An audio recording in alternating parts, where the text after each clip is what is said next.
answer comes somewhere else.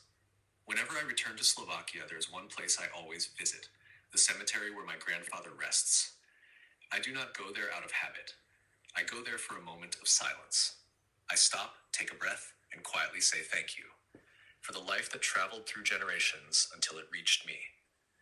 Because life is a strange river, no one begins it alone. Long before us, our ancestors carried its current, and we are simply another flow of the same water. And sometimes when I stand there in that silence, I say in my mind, Grandfather, if you can, show me something, not a miracle, just a small sign that consciousness does not disappear. In the past, it had happened before. Sometimes a bird flew very close. Other times a bee or a wasp would circle calmly around me. Once the sun suddenly broke through the clouds exactly when I was standing there. But this time, nothing happened. I stood there for a moment, said thank you, and left.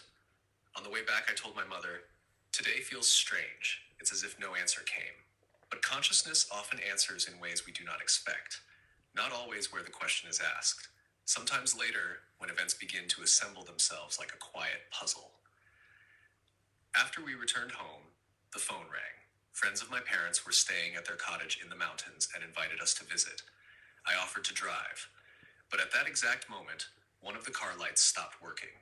I tried to fix it, but I could not reach it.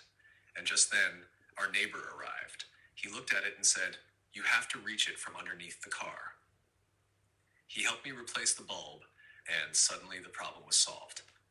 We could go, so we drove to the mountains. At the cottage, my parents were talking with their friends while I sat quietly nearby, listening. Then the man began speaking about someone my mother could not remember. "Wait," he said. "I'll show you in this book." He picked up the book and opened it. He wanted to show a picture of a certain man. But when the page opened, the photograph was of my grandfather. Right there. In that moment, I felt goosebumps. Not because a miracle had happened, but because the entire day suddenly aligned into one quiet line. The cemetery, the silence, the broken car light, the neighbor arriving at the perfect moment, the trip to the mountains, the opening of a book, and my grandfather's photograph.